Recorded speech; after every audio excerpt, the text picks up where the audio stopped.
शहरी क्षेत्रमा माओवादीको पकड खस्किँदै नीति र कार्यक्रमले युवा र शिक्षित मतदाता आकर्षित गर्न नसकेको विश्लेषण।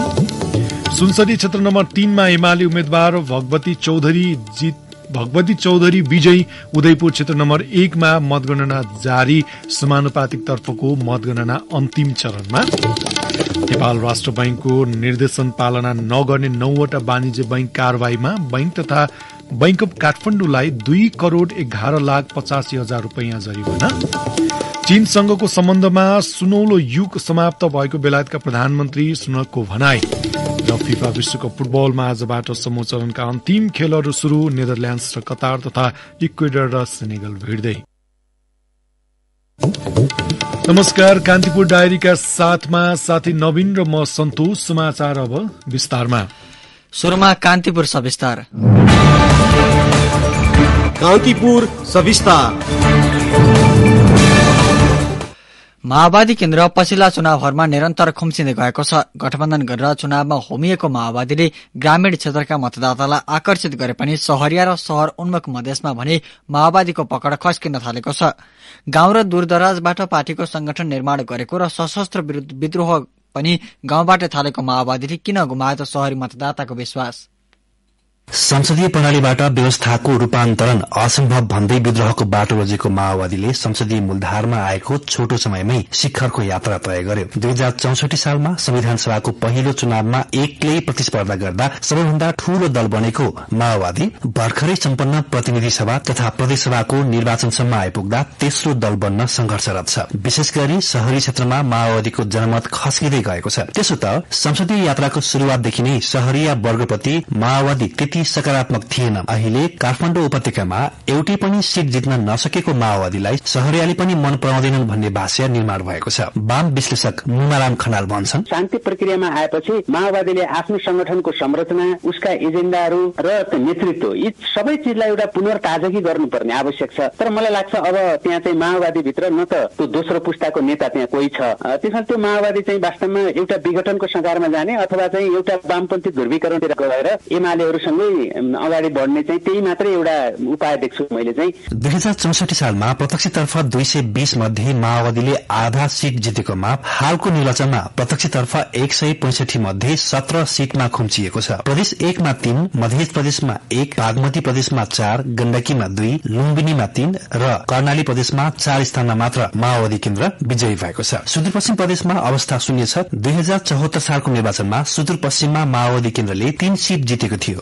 2064 सालमा काठमाडौँको 10 मध्ये 5 र ललितपुरको 3वटै निर्वाचन क्षेत्र जितेकोमा पछिल्लो निर्वाचनमा शून्य छ। निर्वाचन क्षेत्रप्रति अपनत्व भएको उम्मेद्वार खड़ा नगरेका कारण पनि उपत्यकामा माओवादी पलायन उन्मुख भएको अर्को विश्लेषण हुने गरेको छ। आफ्नो वास्तविक एजेण्डा समावेशी समानुपातिक अधिकार, दलित, महिला, आदिवासी, जनजाति, मुस्लिम, अल्पसंख्यक, पिछडिएको वर्गलाई व्यवस्था गरेकै कारण पार्टीको प्रभाव खस्किएको युवा नेताको बुझाइ छ। पार्टीलाई उकालो यात्रामा लान विभिन्न 3 विकल्प प्रस्तुत गर्दै माओवादी केन्द्रका नेता लेखनाथ न्यौपाने भन्छन्, जनतासँगको सम्बन्धलाई सुदृढ गर्नका निम्ति चाहिँ हामी अलिकति जनतातिर फर्किएको, जमिनतिर फर्किएको राजनीतिको लाइन हामीले निर्माण गर्नुपर्ने छ। दोस्रो, नयाँ पुस्ता भर्ती हुनका निम्ति विद्यार्थी लगायतका संगठनहरूलाई खास चाहिँ युवाहरूमा, विद्यार्थीहरूमा केन्द्रित गर्ने र अलिकति मूल्यको बेसमा केन्द्रित गर्ने त्यो हामीले काम गर्नुपर्छ। तेस्रो, हामीले जे अपिल गरेका छौँ मतदाताहरूलाई, त्यो मतदाताहरूले चाहिँ विश्वास नगर्नको कारण चाहिँ हामीभित्र मोरल पावर कमजोर छ। संसदीय राजनीतिमा पछिल्लो समय तेस्रो तथा निर्णायक शक्तिका रूपमा आफूलाई प्रस्तुत गरेको माओवादी केन्द्रलाई आगामी यात्रामा भने नयाँ पार्टीको उदयले चुनौती दिने देखिन्छ। राष्ट्रिय पार्टीको रूपमा उदाएका राष्ट्रिय स्वतन्त्र पार्टी र राजतन्त्रको पक्षमा विस्तारै जनमत संकलन गर्दै गएको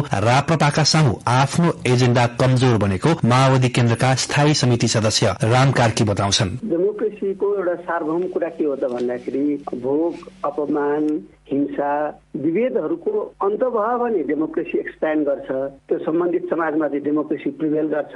अब त्यो भएन भने स्वाभाविक रूपमा के हुन्छ त भन्दाखेरि जनताहरू एकदमै कमजोर हुँदै जान्छन् र कमजोर जनताले जनप्रतिनिधि भन्दाखेरि पनि एकदमै मुक्तिदाताहरूको खोजी गर्न थाल्छ। र नेपाल करिब करिब त्यस्तै स्थितिमा पुगेको जस्तो लाग्छ मलाई चाहिँ। समयको गतिसँगै समाज पनि अघि बढ्ने हो। कुनै बेला कांग्रेस र एमालेलाई चुनौती दिएको दल आज उनीहरूकै साथले आफ्नो साख जोगाउने प्रयासमा छ। युवा पुस्ताको मनमा बस्ने योजनाका साथ अघि नबढेमा माओवादीको संसद यात्रा अझै कठिन हुने अनुमान गर्न गाह्रो नहोला। विद्रोहको बाटोबाट शान्तिपूर्ण राजनीतिमा रूपान्तरण भए पनि नेतृत्वले नीति र कार्यक्रममा ल्याउन नसकेको रूपान्तरणको मारमा यतिखेर माओवादीको साख संघर्षरत छ। सच्चिने कि सकिनेको दोधारमा रहेको माओवादीले चुनावको निर्मम समीक्षा गर्दै अघि बढ्नुको विकल्प छैन। रेडियो कान्तिपुरका लागि रमेश दुलाल। कान्तिपुर सविस्तार।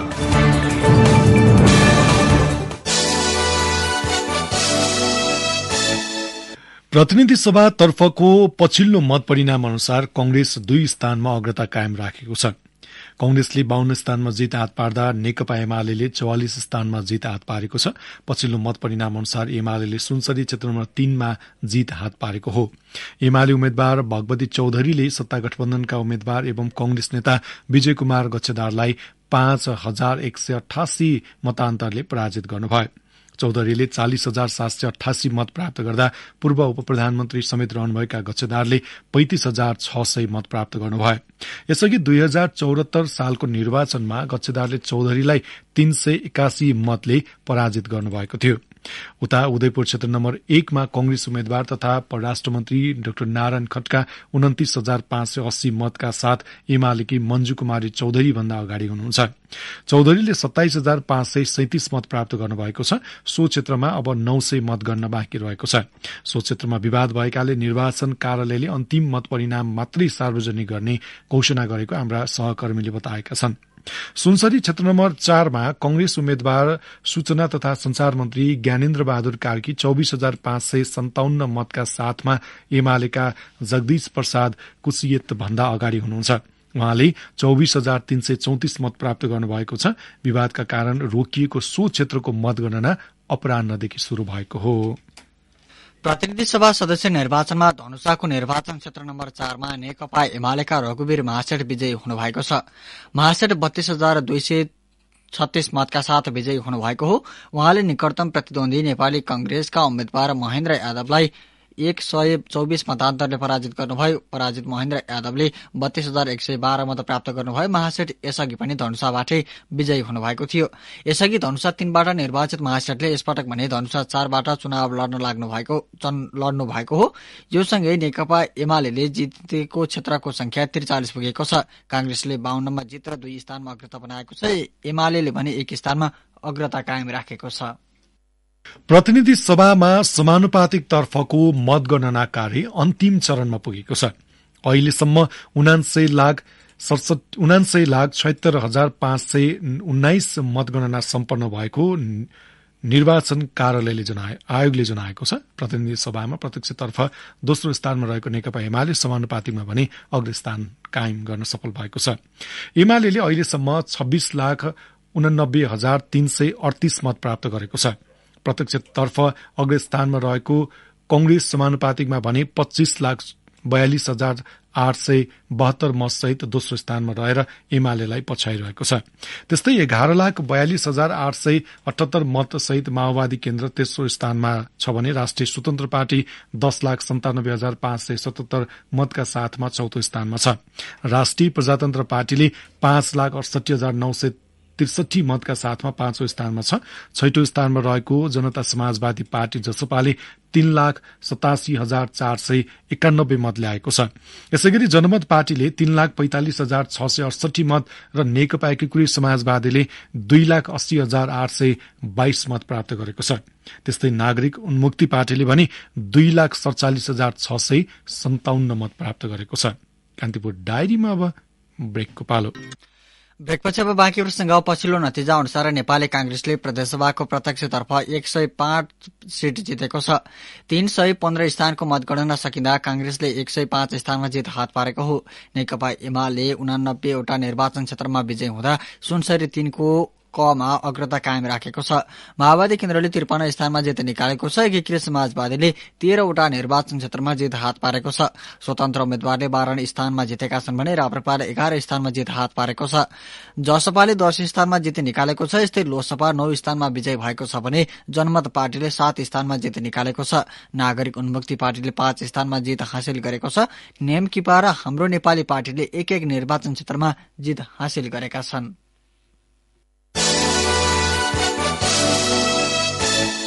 पूर्वाग्रही नभई मतगणना रोकिएका स्थानमा तत्काल गणना शुरू गर्न कंग्रेसले निर्वाचन आयोगको ध्यानकर्षण गराएको छ। वरिष्ठ नेता रामचन्द्र पौडेल, उपसभापति धनराज गुरूङ, प्रदीप पौडेल लगायतका नेताहरूले प्रमुख निर्वाचन आयुक्तलाई भेट्दै स्याङ्जा क्षेत्र नम्बर 2 मा मतगणना शुरू गर्न माग गर्नुभयो। चापाकोट नगरपालिका अन्तर्गत रहेका 4 बुथमा कंग्रेसले धाँधली गरेको भन्दै एमाले पुनः मतदानको माग गरेपछि त्यहाँ मतगणना शुरू हुन सकिरहेको छैन। स्याङ्जा क्षेत्र नम्बर 2 मा कंग्रेस उपसभापति धनराज गुरूङ र एमाले सचिव पद्मा कुमारी अर्याल बीच मुख्य प्रतिस्पर्धा रहेको छ। नेता प्रदीप पौडेलले धाँधली भनिएको क्षेत्रमा आयोगले निरीक्षण गरेकाले तत्काल आवश्यक कानून अनुसार अघि बढ्न ध्यानकर्षण गराउनु भएको छ। कंग्रेसले अन्य स्थानमा मतगणना भइरहेको ढिलाइप्रति पनि आयोगको गम्भीर ध्यानकर्षण गराएको छ। नेकपा एमालेका अध्यक्ष केपी शर्मा ओलीले सुकुम्बासी बस्तीमाथि डोजर चलाउन खोजेर सरकार र काठमाडौँ महानगरपालिकाले सत्ता उन्माद प्रदर्शन गरेको आरोप लगाउनु भएको छ। काठमाडौँको बागमती किनारमा अव्यवस्थित बसोबास गरिरहेका सुकुम्बासीलाई हटाउने सरकार र महानगरको कार्यशैलीको उहाँले कडा शब्दमा निन्दा गर्नुभयो। राष्ट्रिय जनसांस्कृतिक महासंघले आज एमाले पार्टी कार्यालय च्यासलमा गरेको कार्यक्रममा अध्यक्ष ओलीले गरिब र निमुखामाथि जाय लागेर महानगरका प्रहरीले अचम्मैको बहादुरी प्रदर्शन गरेको टिप्पणी गर्नुभयो। त्यहाँ कुन शत्रु बसिया छन्? गरिब गुरुबा बसिया छन्। ती कुनै शत्रु त होइन। सरकारले पूरा मद्दत गरिदिएन, पुलिस समयमा आइदिएन। पुलिस समयमा आएको भएदेखि सोझै हालिन्थ्यो, ठिक लगाइहालिन्थ्यो।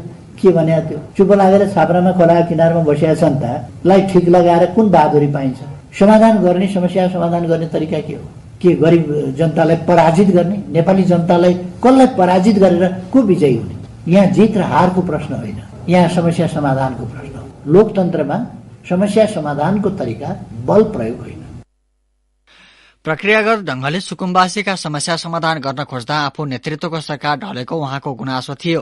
भूमिहीन सुकुम्बासीलाई जग्गा दिलाउनका लागि राष्ट्रिय भूमि आयोग गठन भएको तर त्यसलाई काम गर्न नदिएर डोजर चलाउन खोज्नु अतिवादी सोच भएको ओलीले बताउनुभयो। कच्ची छाप्रा भत्काउन र निमुखा पेल्नका लागि डोजर चलाएको भन्दै उहाँले आपत्ति जनाउनुभयो। सुकुम्बासी समस्या समाधान सम्बन्धी आयोग छ अर्कातिर, सुकुम्बासीलाई डोजर लगेर चाहिँ पेलेको छ। अनि आयोग किन बनाएको? तनखा किन खुवाएको त? डोजर लिएर जाने हो भने तनखा किन खुवाएको? आयोग किन बनाएको? डोजर किन गयो नि 10-20 वटा ड्राइभरलाई तालिम दिएको डोजर चलाउन, मान्छे होस् कि छाप्रा होस् कि जेसुकै कुनै घर भत्काउने। छाप्रा भत्काउन डोजर, अचम्म त के भने फुसका छाप्रा भत्काउन डोजर, मान्छे पेल्न डोजर। त्यहाँ त छाप्रा छन्, मान्छे छन्, भन्दा मुन्नु केटाकेटी होला, अशक्त त्यो चिसामा बसेका बुढाबुढी होला, तिनैलाई नै पराजित गर्न गएको होला सरकार। यसैबीच स्थायी विकल्प बिना जबरजस्ती टहरा हटाउन थालेको भन्दै थापाथली स्थित बागमती नदी किनारमा बस्दै आएका सुकुम्बासीले काठमाडौँ महानगर विरूद्ध विरोध र्याली निकालेका छन्। उपयुक्त विकल्पको माग गर्दै संयुक्त राष्ट्र सुकुम्बासी मोर्चा र नेपाली महिला एकीकृत समाजले बस्ती रहेको स्थान थापाथलीमा प्रदर्शन गरेका थिए। उनीहरूले विभिन्न प्लेकार्ड सहितका नारा बोकेर काठमाडौँ महानगर र महानगर प्रमुख बालेन्द्र शाह विरूद्ध नाराबाजीमा उत्रिएका छन्। थापाथली स्थित बागमती नदी किनारको सुकुम्बासी बस्तीमा 136 छाप्रा रहेका छन्, जसमा 52 जिल्लाबाट आएका मानिस 2 दशकदेखि बसिरहेका छन्। हिजो नदी किनारको बस्ती हटाउन गएको काठमाडौँ महानगर र अधिकार सम्पन्न बागमती सभ्यता एकीकृत विकास समितिको टोलीमाथि सुकुम्बासीहरूले आक्रमण गरेका थिए। स्थानीयको आक्रमणबाट करिब 40 जना घाइते भएका छन्। नेकपा एकीकृत समाजवादीका अध्यक्ष माधव कुमार नेपालले गठबन्धनका दलहरूबीच भइरहेको सहकार्यलाई अगाडि बढाएर लैजानुपर्नेमा जोड़ दिनुभएको छ। बानेश्वरमा बसेको पार्टी सचिवालय बैठकपछि अध्यक्ष नेपालले देश दक्षिणपन्थी दिशातिर जाने खतरा रहेको औँल्याउँदै उहाँले सतर्क हुनुपर्ने आवश्यकता महसुस गरेको बताउनुभयो। इलाम क्षेत्र नम्बर 1 मा पराजित भएका पार्टीका सम्मानित नेता झलनाथ खनालले पुनः मतदान हुनुपर्ने माग राख्नु भएको सन्दर्भमा समेत बैठकमा छलफल भएको अध्यक्ष नेपालले बताउनुभयो। राष्ट्रिय पार्टी भन्न संघर्ष गरिरहेको एकीकृत समाजवादीको सचिवालयको बैठकले निर्वाचनको जारी मतगणनाको सामान्य समीक्षा गर्दै विस्तृत समीक्षाका लागि प्रदेश र जिल्ला कमिटिबाट प्रतिवेदन झिकाउने निर्णय गरेको छ।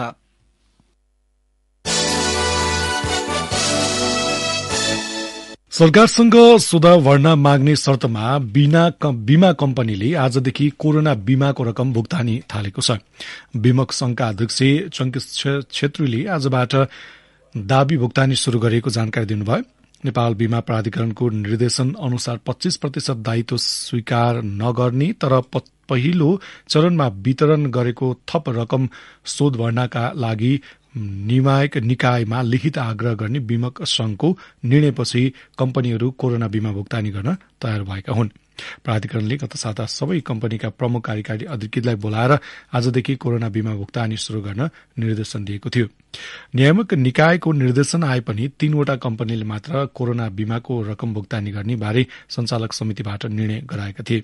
यसअघि पहिलो चरणमा कोरोना बीमाका 18,182 जना बीमितले मात्र भुक्तानी पाउने भनिएको थियो। अब पुनर्बीमाले रकम नदिने भएपछि सो रकम घटाउँदा करिब 16,000ले मात्रै भुक्तानी पाउने संघले जनाएको छ।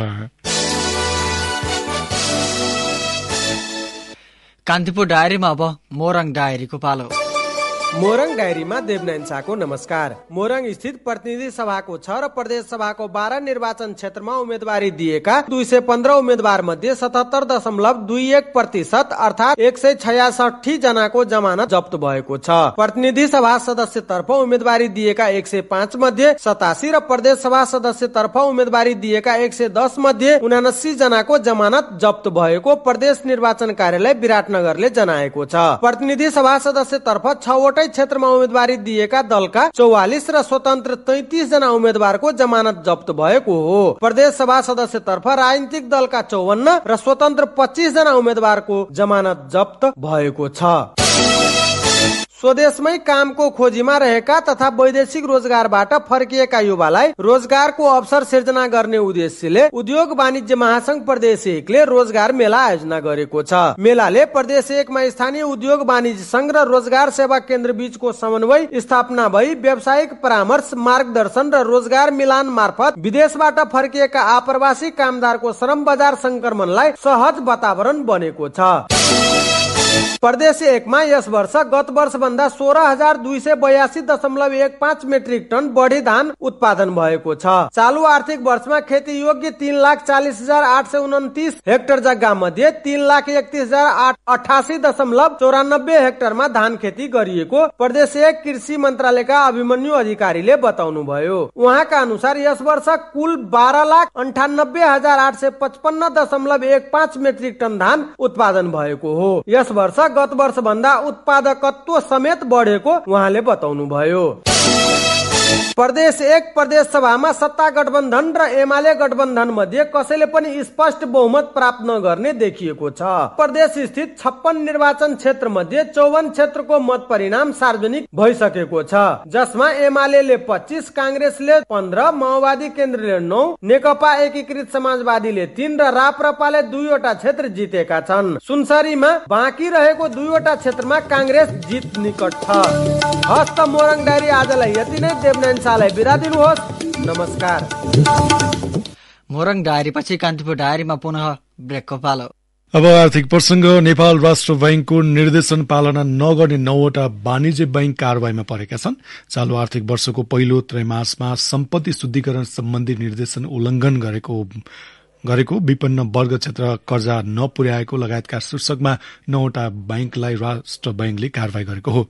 सम्पत्ति शुद्धिकरण सम्बन्धी निर्देशन उल्लंघन गरेको भन्दै कृषि विकास बैंकलाई राष्ट्र बैंकले 20 लाख रुपैयाँ जरिवाना गरेको छ। तोकिएको सीमा अनुसार विपन्न वर्ग क्षेत्रको कर्जा नपुर्याएको भन्दै बैंक अफ काठमाडौँलाई पनि 2,11,85,000 रुपैयाँ जरिवाना गराइएको राष्ट्र बैंकले जनाएको छ। त्यस्तै राष्ट्र बैंकको बैंक तथा वित्तीय संस्था नियमन विभागले रोका राख्न निर्देशन दिएका खातामा कारोबार गरेको भेटिएपछि प्रभु bank, bank of Kathmandu, Kumari bank र प्राइम बैंकका प्रमुख कार्यकारी अधिकृतलाई कारवाही स्वरूप सचेत गराइएको जनाइएको छ। त्यस्तै नियम विपरीत कर्जाको ब्याज दरमा प्रिमियर बढाएको आरोपमा हिमालयन, सनराइज, ग्लोबल आइमी र मेगा बैंकका प्रमुख कार्यकारी अधिकृतलाई कारवाही स्वरूप सचेत गराइएको राष्ट्र बैंकले जनाएको छ। आधा दर्जन भन्दा बढ़ी ब्याज दरमा कर्जा प्रवाह गर्न नपाइने राष्ट्र बैंकको निर्देशन उल्लंघन गरेको आरोपमा सनराइज र मेगा बैंक पनि कारवाहीमा परेका छन्। त्यस्तै प्रमुख कार्यकारी अधिकृत अवकाश हुँदा थप सुविधा उपलब्ध गराएको भन्दै राष्ट्र बैंकले सनराइज बैंकको संचालक समितिलाई कारवाही गरेको छ। 3-4 वर्षसम्म पनि नियमित हुन नसकेको कर्जामा कुनै किसिमको नोक्सानी व्यवस्था कायम नगरी अझै झनै कर्जा भुक्तानी सीमा बढ़ाएको भन्दै मेगा बैंकलाई सचेत गराइएको छ। अब अन्तर्राष्ट्रिय प्रसंग। बेलायतका प्रधानमन्त्री ऋषि सुनकले चीनसँगको सम्बन्धमा सुनौलो युग समाप्त भएको बताउनु भएको छ। पहिलो विदेश नीति भाषणमा प्रधानमन्त्री सुनकले अघिल्लो दशकको घनिष्ठ आर्थिक सम्बन्ध समाप्त भएको बताउनु भएको बीबीसीले जनाएको छ। प्रधानमन्त्री सुनकले बेलायतले प्रतिस्पर्धीहरूप्रति बलियो व्यावहारिकताका साथ इच्छापूर्ण सोचलाई प्रतिस्थापन गर्नुपर्ने उल्लेख गर्नु भएको छ। यद्यपि उहाँले चीनको विश्वव्यापी महत्वलाई व्यवस्था गर्न नसकिने पनि बताउनु भएको छ। सुनकले गत महिना प्रधानमन्त्रीको पदभार ग्रहण गरेदेखि नै चीनप्रति बेलायतको अडानलाई कायम राख्दै आउनु भएको छ। चीनले कोविड नीतिलाई कडा बनाएको विरोधमा विभिन्न शहरमा प्रदर्शन जारी छ। संघाईमा प्रदर्शनका क्रममा समाचार संकलन गर्न गएका एक बीबीसी पत्रकारलाई पक्राउ गरी कुटपिट गरेको विषयमा समेत प्रधानमन्त्री सुनकले आपत्ति जनाउनु भएको छ। नोभेम्बरको शुरूआतमा इन्डोनेसियामा भएको G20 शिखर सम्मेलनमा सुनक र चिनिया राष्ट्रपति सी जिनपिङ बीच पछिल्लो पटक भेट्ने तयारी भएको थियो। पोल्याण्डमा मिसाइल विस्फोटपछि दुवै नेता बीचको भेट रद्द भएको थियो। यस्तै उइगुरमाथि दुर्व्यवहार प्रतिबन्ध लगाएपछि चीनले बेलायती संसदमा समेत प्रतिबन्ध लगाएको छ।